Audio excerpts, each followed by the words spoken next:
Thank you for tuning in to the World Builder's Anvil, episode 302. Guys, if you're listening to this, you need to run. Look at the news. They're real. We all thought it was a joke. You've seen the books and movies. You play the video game. Zombies are out there. This is not a joke. You guys need to take cover, get weapons, store food, and hoard water. Now, stop listening. Well, maybe you should listen to it. It's actually kind of fun. We're talking about zombies. Again, I know, shocker, but they're real. Don't know where to start building your fantasy world? Do you need more? Does it make sense? Forget any worries and become a crafter of imagination. This is the place where we will prime your mind. Now, it's time to heat up the forge, break out the mithril ingots and hammer. Welcome to the World Builder's Anvil. I'm Jeffrey W. Ingram. And I'm Michael Miller. Let's sup from the muck of Java and build.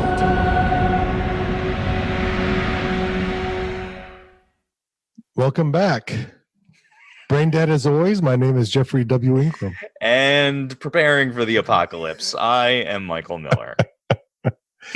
No, we're doing this episode because I was literally last night on my phone, just like flipping through like the Google news feed that comes to my phone and brainwashes me. The goggles. And for some reason, they threw this article at me from Yahoo News on the scientist taking the living dead seriously, which course made me think right away of Michael. Let me get into mine really quick. You sent me this because you don't normally send me stuff this late in the evening. And what is this? Oh, actually, no, it wasn't that late. For some reason, I got dinner time. Yeah, but for some reason, didn't come at that time. Yeah, I didn't get it until late. Oh, that's weird. So, or I don't think. No, maybe I'm just remembering incorrectly because I responded to you at a similar time. Just blame the Weber. That's why we have it. I'm blaming my memory. I had a few drinks last night, so. All right, so sorry, I didn't mean to continue. I just wanted to point out when I received it, but now I totally interrupted you for no good reason. So keep going.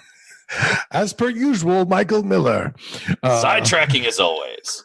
Yeah, so it got me thinking, one, like, how much stuff is there really on zombies out there? Like, real life, like, how... And this is Yahoo News, let's be honest. That's as good of a source as most like news you hear, but news and science really actually meet. And so it got me looking. I found an article, which this one made me really happy.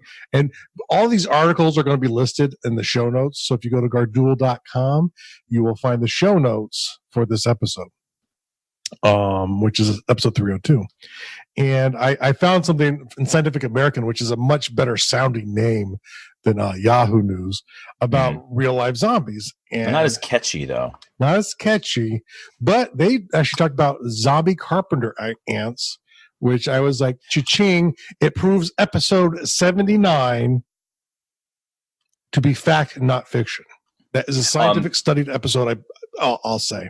Before we get too far, I do want to make a quick housekeeping footnote. Now, this is obviously we record ahead of time, and they get edited and posted. And we had some recording and editing flubs on episode 298. Well, let me talk about that. I wanted to talk about that. Let me go into it. I know more. Go ahead. And actually, the reason why I picked this episode for today, this is completely off of plan. It was because I felt bad because I realized for at least 4 episodes, or from episode 298 through 300, potentially there are problems with my audio. And I finally think I figured out what it is today. The only bad instance was in 298 that I've seen, where it was really bad. And it was literally, bad. I had to cut 30 minutes of the discussion out. And it made us sound like bigger idiots than normal. Yeah, and I listened to it after the fact. Not only was that cut off, but there was something cut off at the end too, and it was a really messed up episode. I don't know, but the sound went bad again at the end, and I missed it. It literally cuts off like in the middle of a sentence. So that's why I shot you. Bad editing shot. That's why I shot you the text. I was like, dude, this is not our standard, and I particularly got lambasted in one of our threads, and I was like, whoa, what's going on here? And Jeff's like, yeah, you may want to defend yourself on this one. And but we ironed it all out. We had a little discussion. But listening to it though, I mean, most of the errors were caused from the 30-minute chunk, and the problem was I didn't have a lot of time, so this is what happens when you don't do this full time. And the thing that kills me is we have multiple layers of backup, and I'm so sad that we lost so much of that episode because that was one of our best episodes in a while. Mm-hmm. Like, and it was like what did we record? We recorded for more than an hour. An hour and a half because I cut out 30 minutes. Yeah, and our pre-talk, which is usually at least 5. Yeah, and we still had over an hour of time left. Yeah, so, it was a surprise. That was the one that we did when I was talking. It was like just after my father. It was like just after my father passed, right? Yeah. So unfortunately, the first part of that is talking about that. We lose 30 minutes of actual content. Yeah. You know, and so. But the thing is though, like it happened to be a day where we both had time to record a long episode, and we did, and it came out good, and then a ton of the audio got lost. Yeah, and I found out the reason, which was due to our office being restructured.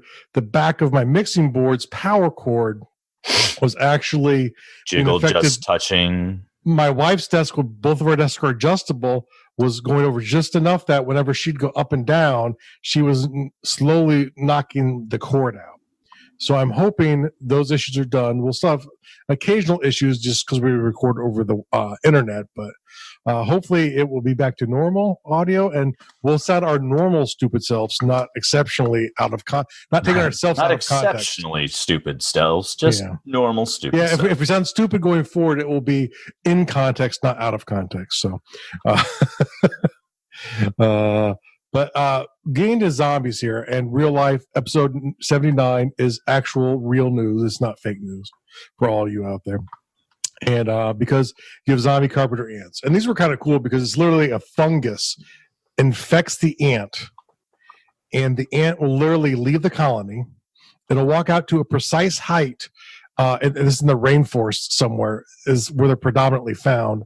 They will bite and hang off of a leaf at a precise, it's like 25 centimeters off the floor, off the ground of the rainforest, and they will hang there and never move again. They will bite it until they die. They lockjaw onto the vegetation, and literally the fungus will consume them from the inside, but never their brain. The thing that I thought was interesting is that they actually sprout through the head. Ultimately, that's like when it's done. But like when it takes over, like the host, it literally takes over and controls their movement. It's not into the brain. So, but ultimately the ant will die, but it takes at least one season. So it can happen in other altitudes, but the thing would have to survive over winter to give it enough time to sprout up correctly. So watch out for your zombie fungus. But it made me thinking, what are some fun types of zombies? Do you want to talk about another quick real world zombie thing? If you have another real world one that you want to share, Michael is my zombie expert. There's a flesh eating disease or bacteria. I think it's a disease, not a bacteria, that is cruising through the United States. It affects deer and a couple other animals as well, I believe. And they have said that it is not like it could cross species. Humans are not immune to it. Mm-hmm. And what it causes is a rotting of the outer flesh until it gives a very zombie appearance. And of course, because it's just making the animals really sick, that the animal behavior is zombie-like. They eventually get like glazed over eyes, and they're walking around like drooling, and they're sick, and they're literally is rotting flesh on the outside of their bodies. This is one of the great things I find about zombie fiction in general. Is they decay very rapidly to a point and then stop, which is awesome. And I always used to like when I was a kid and playing D&D, undead monsters were very important in early D&D, and which is the reason you wanted a cleric beyond the healing was they could turn undead. And my rationale was over time, zombies became skeletons.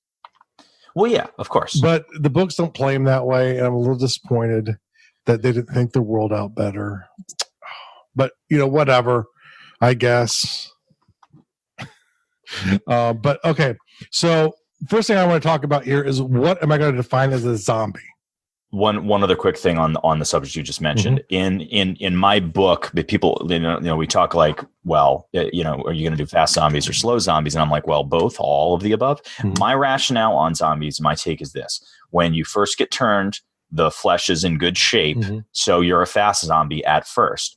But after rigor mortis, very quickly, as the flesh starts to rot and you start having the different things that affect the ability of the body to move, you become a slower moving zombie. So now if a zombie goes into rigor mortis, I'm not saying it's full rig, because at that point you get stiff. Because of the zombiness, you don't necessarily get rigor mortis. Exactly. Okay. You don't get all the way there, but to a point. Understand your zombie rules. Yes, that's my zombie rules. And I figure you'd have them. Yeah.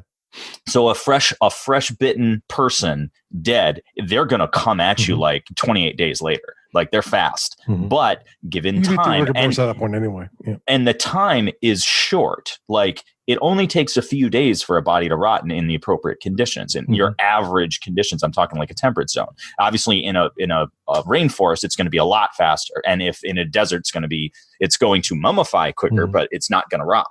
Yeah. So. It'd be quite weird, but it could if it was a movie, if the plot needed it to happen. Now, before I go into my fictional types that I want to talk about here, I've come up with number of them because it didn't put numbers. So it's A to I. I'll have to count that at some point. But there might be more. And these are just kind of like fun. Did you notice that you have A, B, and then the number 3? I just noticed I don't see 3. Oh, I see. What you did was number 2, and then A and B of 2, and then 3, and then A of. Yeah, you don't see the indentation when it gets cut into that. But yeah, if you go to types of zombies, it goes A to I. So there are A to I number of them, and we want to talk about this. And a little bit about what we like and dislike. You're missing a couple of classic zombies here. All right, keep going. Well, these are ones I want to talk about. Okay. I'm already up to I, and some of mine are non-traditional, even though I think that's everyone fine. will agree with me. Okay, so first, Undead. Gotta have the Undead ones. That's sort of the progenitor, I would imagine. I think the first zombies were dead coming back to life. And, well, if you want to get nitpicky, the very first zombies were people that were subjugated based on chemicals, based on drugs. So the word zombies actually comes from Haitian voodoo. Well, actually, it's West African in nature, and it came across to the Caribbean, and it mixed with Christianity, and where voodoo comes out of. Come on. Fine. We'll go with your explanation because it's older. Most people thought of them as dead. I yes. do believe. Once you became a zombie in there, but that actually will lead to another one. Well, one of the reasons of that is that is the true progenitor zombie. But one of the reasons they thought dead is because part of rituals would be them, like the person, whoever was going to turn a normal, thinking person into their slave zombie would pretend that they died. They would, they like bury him or they would do a thing that would let everyone think, oh, no, he's dead. He's now my undead slave. When really they're just drugged. Yeah. And the practitioners would know, or maybe they would even believe that it was done that way. Who knows? Because that's a belief thing. But undead zombies are for most people the sort of the place where they come from. And I kind of separate out magic zombies. For me, they're not dead. They would be like a voodoo zombie. So number B is magic zombies. So a voodoo zombie would fall under here. Or if like a wizard cast a spell that would mind control you and take control of you, because of my I think I got distracted, but my definition of zombie is someone who moves around as if unconscious and being controlled by someone else. So just to be clear, your types of zombies are really coming from the the way in which the zombie is created, as opposed to like there are bazillions of different subtypes of a given zombie. There are bazillions of types of subtypes of all of these things. Yes. Okay. I still think I have a couple I can add to this list. Keep going. Awesome. Next, I have parasite zombies. That's your fungus infections. Mhm. You could call for the episode 79 and the zombie overlords are definitely would be considered a parasite because they don't need you to live, but they do because ants need their colonies, need homes, and their homes are in people. Or they use people as a food source, really. So it's not really the colony, but they use people and transport them around by attaching to their brains. And they can cause motor control issues that are very basic in people by their manipulation of biting on creatures' brains and muscles as they move them around. So how they can do that, well, that's the fantasy part of it. Mhm. But definitely any type of creature that burrows into the brain or affects the brain. Because see, for me, I see two types of zombies: ones that are brain dead, and they're maybe really dead. Well, they are, I think, by definition, if they're brain dead. But there are ones where there's a core of them, and I find this more horrible. Right? This to me would be more interesting. Like zombie story is someone who has their full faculties, but it is. So, like, they can see what's going on, but they can't control themselves. They have zero control over their bodies. See the movie Warm Bodies, which is almost exactly what you're talking about, which is also a book, actually. But yeah, to me, that's the more terrifying thing, and that plays into my primal fear of something like Alzheimer's. Where you sort of end up becoming trapped in your own body. You forget that, I guess, with Alzheimer's, but it would be a variation of that where, you kind of are a participant of yourself going away. And for me, that's actually one of the most horrifying things. Like having Alzheimer's, the concept of losing yourself. The concept of losing myself and being at least partially, because from what I understand, people with Alzheimer's, it's like, when you've lost the memory, it's gone, but you kind of realize it's happening. You don't necessarily. It depends on how far along you are. And it doesn't. You don't necessarily know during an episode, but overall, you start to at least get the feeling at some level that you're losing. And I think it's the older memories to the newer memories, if I remember correctly, or I could have that backwards. I think I have that backwards. I think it's the newer memories you lose. You usually you lose the old ones first. I just realized that. I'm sorry, I'm saying that backwards. Usually you lose the newer ones first. The old ones tend to hang. And when someone's really gone, then they forget all of that stuff. And it's usually, from what I understand, it's not too long after that. I don't know if you forget to breathe or what, but you will pass away. If it's from Alzheimer's, really horribly late into the game. At least at that point, you wouldn't know it anymore, hopefully. But yeah, being trapped in my body, the old Metallica song One, and the movie it was based on, which I can't remember. Johnny Get Your Gun. Johnny Get Your Gun, yes. I've actually seen that movie after the video came out.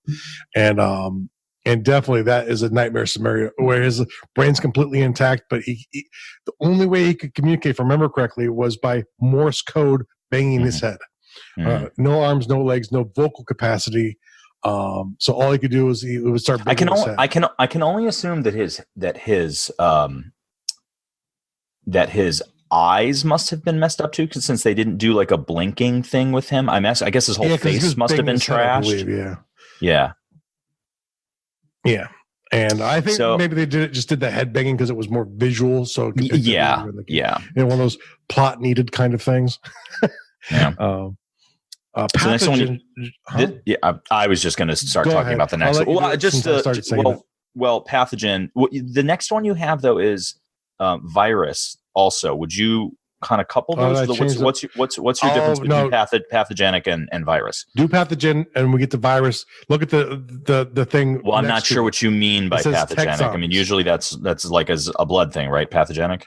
It's a disease that gets in your body, affects you, and takes you over. Okay, so how is that different than your viral? Okay, so we'll lump those two together here. Viral. So this would be like a 28 days later, or the movie Wreck. Yes. No. To me, that's all pathogen. Disease. That's what I'm saying. That's what I'm saying. Yeah. Yes. Okay. So, and in the movie, the great zombie movie, Wreck. It's in it's got like two or three different titles because it was a foreign film and then they made an American version. And I honestly don't remember which version I liked better, but it was creepy as hell. The basic gist is you had an apartment that is having a small outbreak, and they've quarantined actually quarantine might be the name of the American version, and REC might be the name of the European version. Yeah. And they quarantine they basically ziplock the whole apartment building.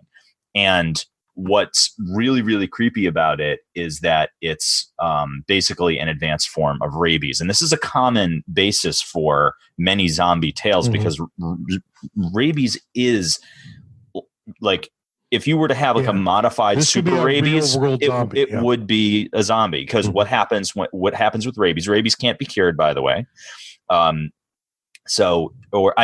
rather, once it gets to a certain stage, you can do something about it like immediately. But I think if it goes past a certain stage, you start screwed within a certain period of time, and it's a really long process. It's like a series of shots you have to take, but it has to be relatively early in the process. Yeah. So what happens when you get rabies? Well, you eventually, if I remember correctly, people that die from having rabies die because of a fear of water. Really? Yes. They stop drinking. So they dehydrate to death, like animals that get it. If I am correct, but they get more aggressive. So see 28 days later, their behavior changes. A lot of times animals that are solely nocturnal, so you'll start seeing them walking around during the day. They'll bite. They wouldn't necessarily aggress. Exactly. Okay, so that's pretty much what I got for that. Yep. No, and that's pretty much it. I've inserted another one in here because it's kind of related because it's a different kind of pathogen. This maybe is a sub one, which is a drug zombie. This was really popular for a while in the news media in America, at least, where you'd hear about people eating bath salts and turning into zombies, or cocaine and turning into zombies, and like eating people or attacking people. But it's the fact where it's really an addiction zombie, to where the addiction is so strong that you no longer behave like a rational human being. You lash out. And when it comes out in the news media, you have to take it with a grain of salt that, they're trying to get headlines when they put that kind of stuff out there. So I don't know how zombie-like they really are. But, in fiction, you can, take it to that next level, right? It's the evil supervillain, creates this drug that will turn people into zombies if they get addicted to it. So it is an interesting thought, sort of based off of me reading too many headlines and not enough actual stories. But the next one is zombie. And I can see why Michael is confused. I use the word virus zombie. But next to it in parentheses is tech zombie. And for me, this is where I want an example of this. Technology is used to turn you into a zombie. So the one that came to my mind would be a cyberpunk thing, to where you have a virus injected into a implanted chip, and that would physically end up taking over your body and controlling you. So it's like the hardware is zombified, and through that, it takes control of the body. Now, I also thought too, interestingly enough, like, what if your Google News feed could turn you into a zombie, right? Well, that's what I was about to say. Yeah. What about just cell phones? Because think about you do searches. That's how most people get their news. Is they're on social media, or they go to Google and they do a search, and you think you're getting the results you want. But what happens if you get to a point where it controls you, and to the point where you can only react to it? So I thought, there are probably many different inventive ways you could come up to do it. The cyberpunk thing was the thing that came to my mind, but then I went to the cell phone, the search engine, things today could maybe, turn you into a zombie. Wouldn't that be awesome? No, but but if it does, contact Michael. You'll want him on your team. Okay. Oh yeah, he's the most prepared. I'm not the most prepared, but I'm moderately prepared. That I know, which counts as the most prepared. Now, the next one I have here is media zombies. This is, for me, it's the couch potato gone wrong. It's like you watch television so much to where it essentially takes over you. You become a mindless zombie, and you just start trying to eat things around you. So it looks like your classic sort of Zombie, slow, probably fatter than most, but totally brain dead and just walking around. To me, it's kind of the same thing. It's just the way you get created is from watching too much television or playing too much video games or whatever it happens to be, but it ends up killing you and you become a zombie. That's kind of a fun one I kind of thought about when I was doing this. You have missed a super classic, one of my all-time favorites, and if I were, it would be my mascot or my logo if I were ever to start my own electrical company, the Electric Zombie. You forgot Frankenstein. Oh, but that would be an undead zombie. Yes, but this does deserve its own special category, I think. Yeah, I believe it's special category because you also have Jason Voorhees, who was brought back to life in the third movie by the exact same means. He was electrified in his grave, and he came back to life like almost identically to Frankenstein. So I would call both of them electric zombies. We're at the end as electric zombie / science zombie. You're made by science, or mad science. What other zombie making? There was another one I feel like I had in my brain. You had Magic Zombie, which you could argue that the science electricity one is a magic one. You could you could easily argue that magic. No, lightning did it. I mean, that's right. So lightning does that. It's not exactly how lightning works, but okay. Lightning doesn't just burn things; it turns them alive again. Yes. Okay, so. Yeah, I think that's. I'm quickly running through like books, like. Well, I'm going to do a couple more here while you're thinking. All right, go ahead. Political zombies, and this is one I'm seeing more and more. And this is people. Well, this is very real world. This is very real world. And I see people who in America are on the right or the left, who are so consumed with their ideological beliefs and have. Mindless zealots to their side of the aisle. Any opposing voice that might possibly offend their ears. These people, where the other side must be bitten and eaten alive because they are evil.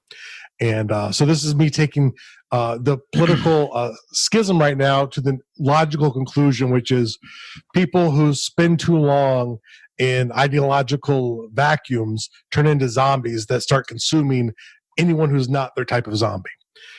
And if they chew on you enough, you might turn into a zombie as well. So you got to be careful. This is maybe a more of a humorous take of mine, but I have to keep it humorous because I do see a lot of people today who are so caught up in their own ideology, who really they've heard so little opposing opinion because of the way social media works that they actually don't really even understand people who have different opinions than them.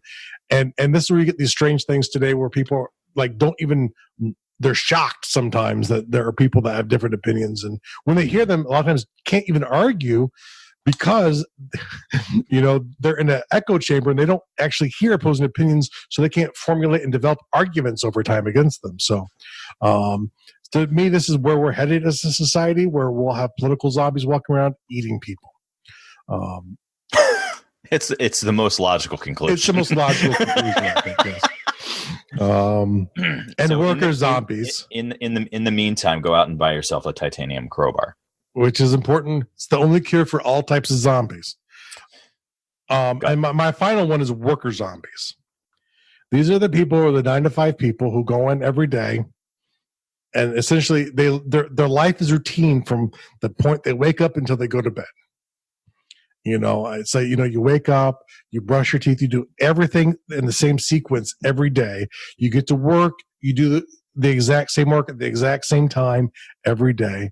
And really, it's because of their jobs. Their jobs start to infect. So it starts off where instead of being bitten, you get employed by the wrong boss.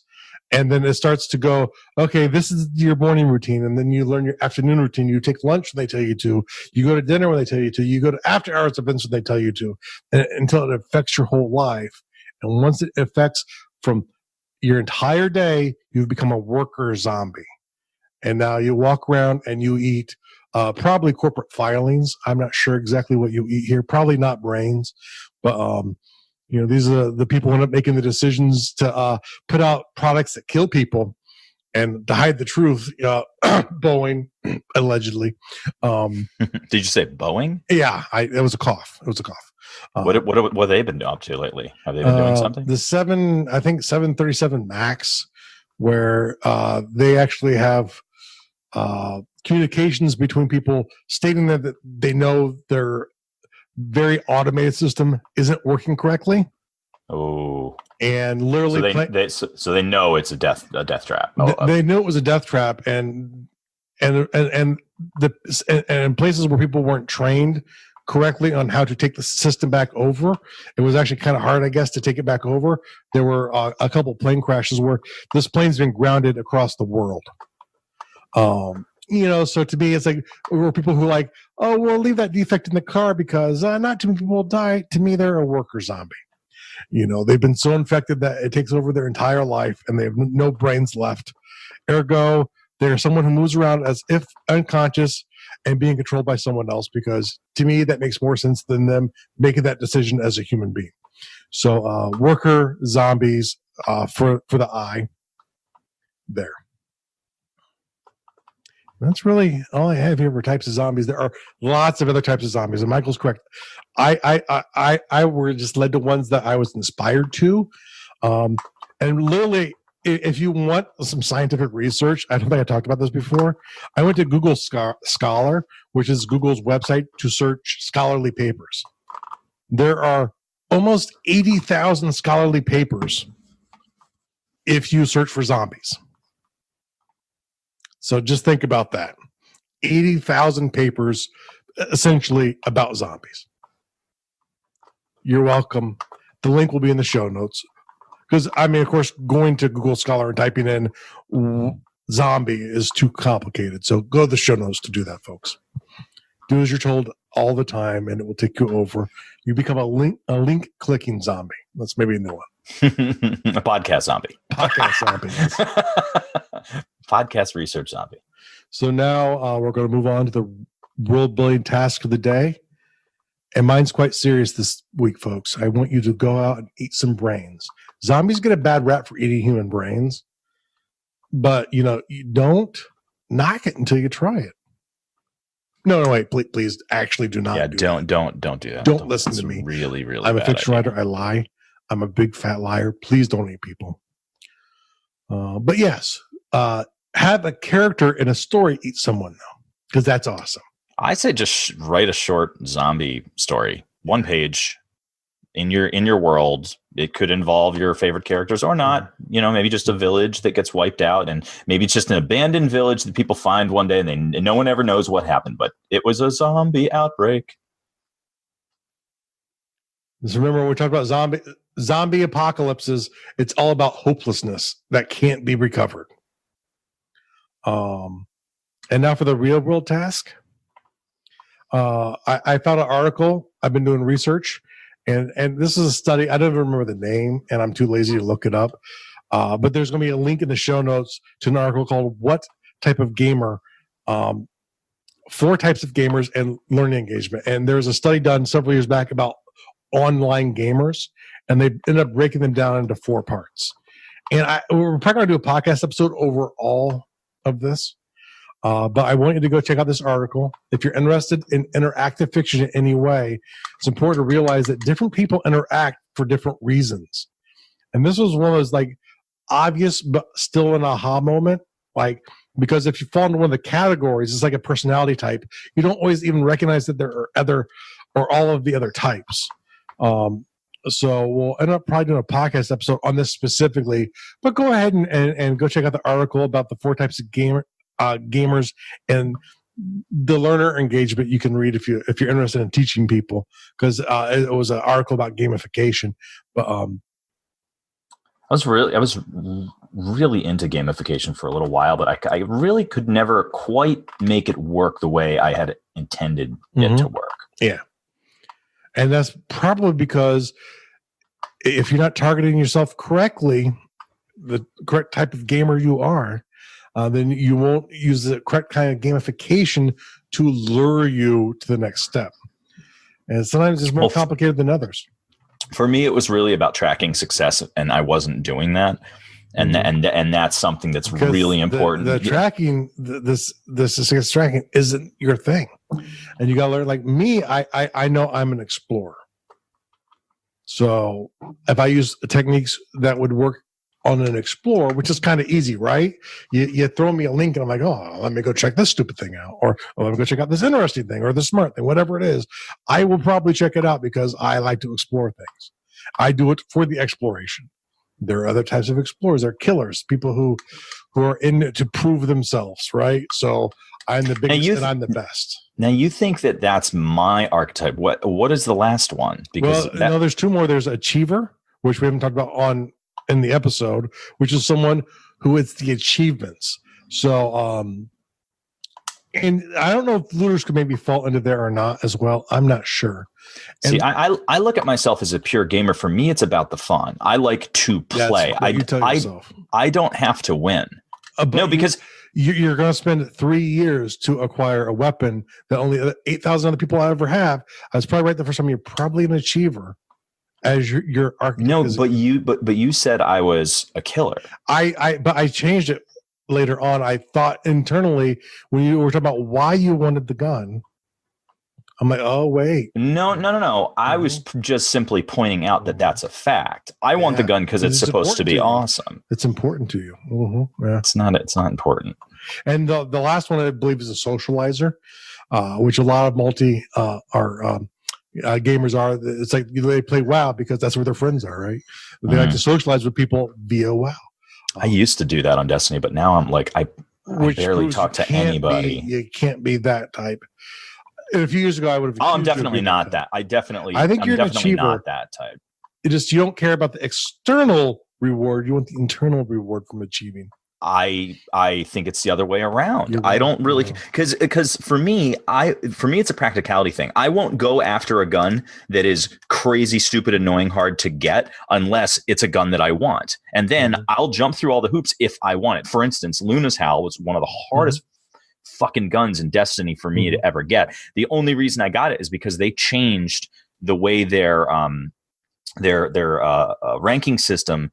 In the last season, they updated the ranking system. They changed it. So it used to be like this. You would go into competitive matches and you have your glory rank, and it would increase as you were successful, killing people, winning games, yada, yada, yada. But as you were unsuccessful, getting killed, losing matches, you'd lose rank. So you could get... you when you lose rank? It removes the rank from you. You feel physical pain? Do you vomit when that happens? No. But the point is that... push you back towards the killer if that was true. But the point is that every stage of the quest to get the Luna's Howl can be done by yourself and without necessitating success. You can fail your way to success. You can fail your way to success, except the very last step. The very last step requires you to get a certain rank in competitive PvP, and it is very hard to do it because it's not about you. You have to have a team that's successful at a team event. And you have to keep winning. And I couldn't do it. There were people that you could hire people to be on your team to do it, literally for hundreds of dollars. I believe that people would carry you for this gun, and I'm like, that's ridiculous. I'd never do that. I know that shocked me. It's like I only ran into that like a year or so ago. I forget what I was searching. And they were talking about a website where people would essentially bounty themselves like, hey, I'm all geared up for this quest in this game. And if you want to hire me, I will go in on your raid and help you beat this quest.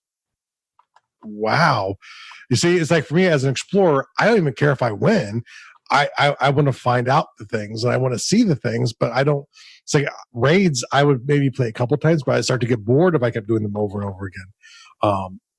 So it's like the type of repetitive procedural content in a lot of the games is where they lose me. Which is why I ultimately stopped playing mini games, is because I get sick of redoing what they want me to. Well, so with the Luna's Howl at the last season or the season before, I was literally 1 or 2 ranks away from having it.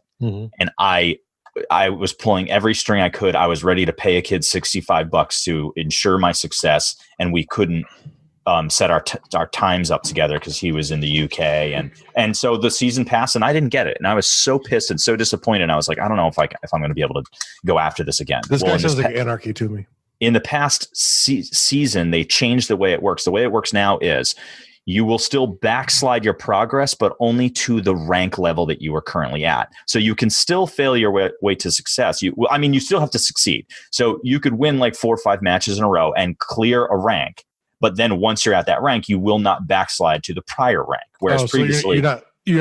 There's not as much punishment for losing. Exactly. Whereas previously, you could backslide all the way back to the very first rank, and I did a bunch of times, which would be insanely annoying. Yep. It was frustrating, like you wouldn't believe. Yeah, I'm definitely not a game achiever. I don't think I have 100%, even close to 100% achievement in any game ever. It just does not interest me. Most achievements I don't even look at because I don't care. If they pop up, I go, ooh. Sometimes you're like, really? I opened the game up and I just got an achievement for loading the game. Come on, just signing in your name. But you know what? Talking to the very first vendor. That's the developer who's trying to attract an achiever deeper in. When they have the leaderboards, that's trying to get the killer to go, okay, I have to get to number 1. Which I don't really think you are that. I think you're an achiever and just you're in denial. And I'm here to help you if you need. So that is all for this week, folks. Go into social media, go to facebook.com/groups/Undercroft and tell us all the types of zombies we forgot, right? Because like Michael said, there's a lot more and probably some classic ones. When I'm saying there's a lot more, I'm referring not in how they're created, but how they like underwater zombies. One of the most dangerous zombie there can be, because now you don't only have to worry about the zombie itself, but also the drowning. The drowning, yeah. Like if you're in, like they did it in The Walking Dead too. It was, if you remember when the tiger bit it, there was all these zombies in like a marshy area and they came up out of the water. You're in like 3 feet of water and there's a bunch of zombies. You're screwed because you can't move fast because the water is dragging you down. And you can move about as fast as they can. And once they grab you, forget it. You're not getting out of there alive. Yeah, this is what always made me wonder about, like Game of Thrones. To me, like the issue in the television show was always like, why was water an obstacle to the White Walkers? Like, when they're sailing away from the attack, why didn't they just start walking across the water at them? It would have either gone underwater or frozen because of the White Walkers' control of magic, and just keep chasing them. Well, yeah, I wonder about that too. I've certainly seen the underwater zombie before, where it's just like, okay, they're just famously there's some zombie movie where the zombie like attacks a shark. Like there's a shark zombie fight underwater, and then they got sucked up probably into a tidal wave, I think, and then Sharknado, zombie Sharknado. I don't zombie know. Shark. Tsunami NATO. Yeah, apocalypse. This sounds like apocalypse. Yeah, must have been a sci-fi movie. Okay. It is definitely a sci-fi original. All right, thanks for listening, guys. We'll see you next time. Thank you so much for listening to the World Builders Anvil. We would love it if you would share the World Builders Anvil with 2 of your friends. And so would they. If they are unfamiliar with podcasts, then you get to introduce them to the wonderful world of podcasting. Take them to Stitcher or iTunes, or best of all, just send them to our website, www.garduel.com. That's GARDUL.com. Now strike while the mithril's hot.